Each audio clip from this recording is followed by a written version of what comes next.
quotidien, nous n'avons pas souvent l'occasion de parler avec des adultes qui ne sont pas de notre famille. Quand nous avons rencontré les parents d'élèves, nous avons eu envie de leur poser des questions super indiscrètes. En espérant qu'ils nous répondent. Lorsque vous étiez collégien, quelle a été votre plus grande honte ? En fait, ma plus grande honte, je ne l'ai pas eu tellement au collège, mais plutôt à la maternelle. En fait, on nous avait distribué des feuilles de papier pour dessiner une lune. Sans attendre qu'on me dise, j'ai commencé à dessiner une lune, 2 lunes, 3 lunes, puis elle ne me plaisait pas du tout. J'ai rangé la feuille dans ma case et j'ai dit que je n'avais pas eu de feuille pour en avoir une autre. Et ben, la maîtresse, évidemment, elle a trouvé ma feuille dans la case. Résultat, je me suis retrouvé à la récréation avec une belle pancarte sur le ventre et sur le dos avec écrit « Je suis un menteur ».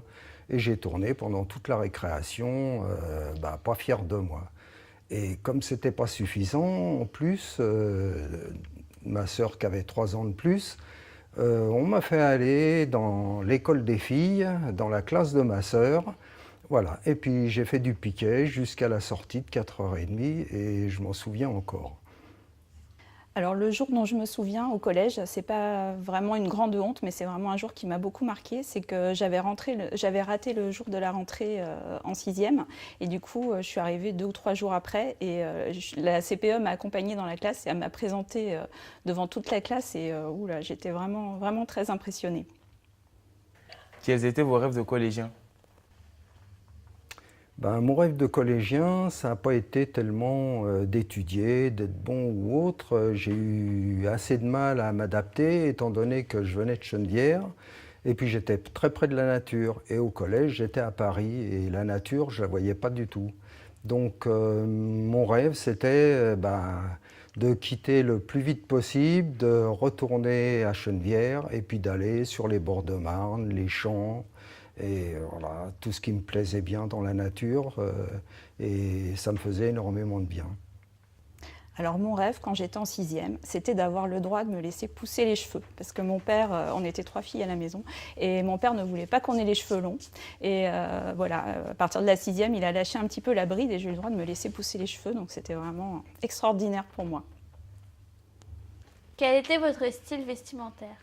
Mon style vestimentaire, c'était assez décontracté pour aller un petit peu partout. Donc pas beaucoup de chemises, pas beaucoup de cravates, plutôt t-shirt et pull. Classique quand même, mais voilà, pas d'exagération.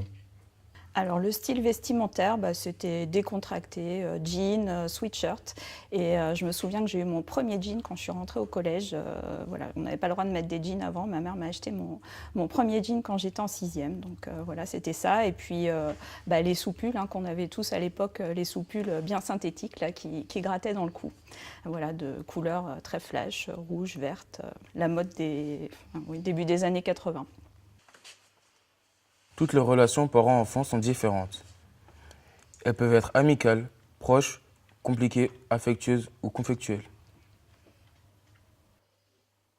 Quels sont vos rapports avec vos enfants au sujet de l'école ?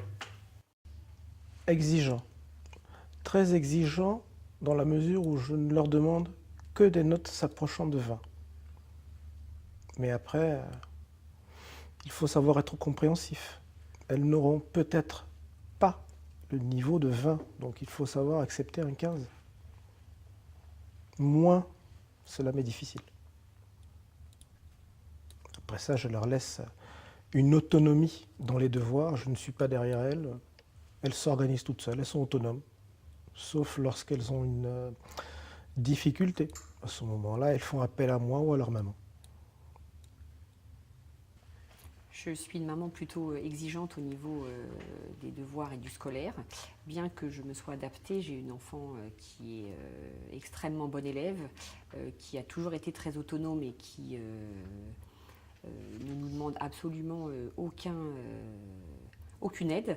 Et puis l'autre qui a plus de difficultés et qui a du mal à se mettre au travail et avec qui il faut être un petit peu plus exigeant et être un peu plus derrière. Maintenant, elles ont des activités extrascolaires et les notes et ce qui se passe au niveau scolaire ne font pas exactement nos rapports au quotidien. Nos parents nous protègent et essayent de nous éviter de faire des bêtises. Ils pensent à notre avenir. Mais nous savons qu'eux aussi ont été collégiens. Étaient-ils parfaits? Nous ne le croyons pas. Ils ont bien dû faire des bêtises aussi.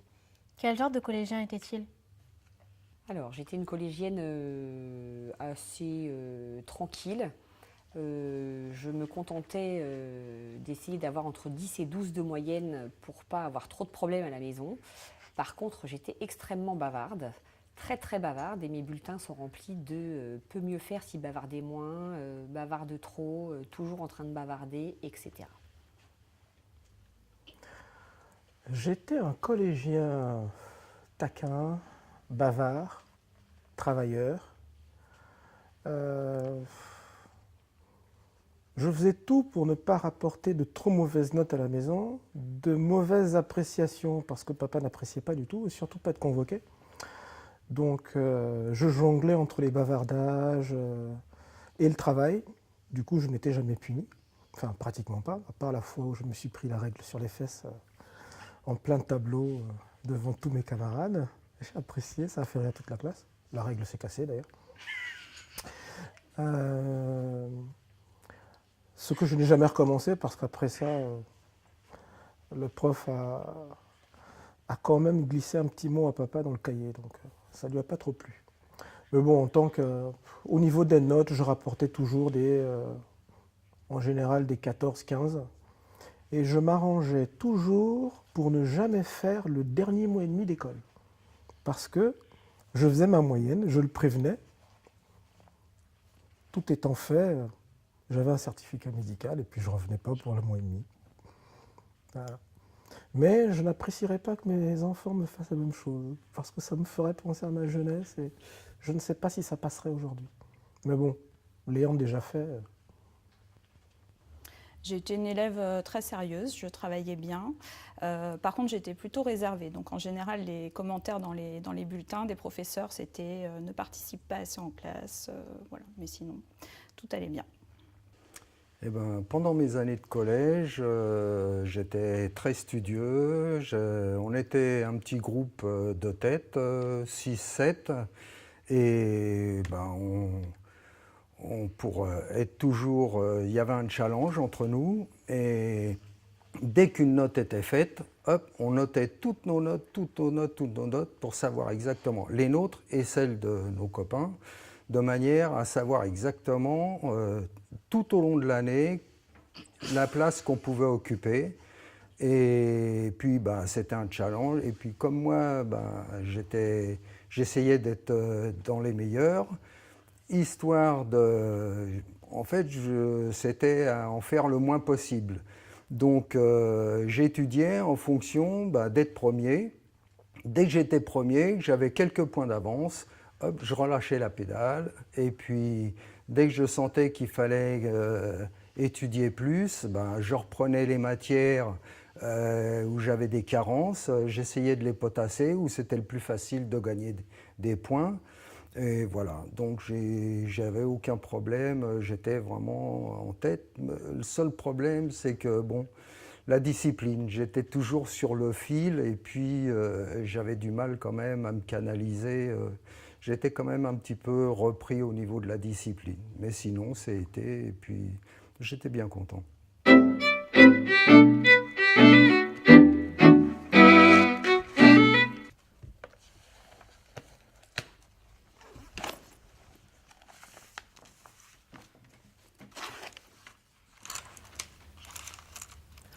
Lorsque nous avons rencontré la 4e 3, nous avons senti que, au-delà de la transmission d'un savoir, les élèves attendaient davantage des adultes. Mais qu'attendent-ils?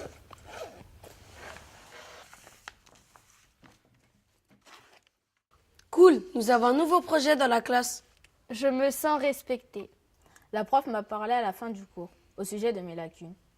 J'ai pu m'inscrire en cours de soutien de maths grâce à la prof principale. Je sais qu'on me fait confiance. On m'a prévenu de l'absence d'un professeur et je ne suis pas venue pour rien. La prof s'est excusée de s'être moquée de moi devant toute la classe. Je me sens soutenue. On m'a demandé si j'avais réussi ma compétition. À la fin du cours, on a bien rigolé avec la prof. Je sais que l'on croit en moi. J'ai eu 2 jours de plus pour faire mon devoir maison parce que j'étais malade. Chouette, on m'a rendu mon contrôle rapidement. Je me sens comprise. Notre réussite.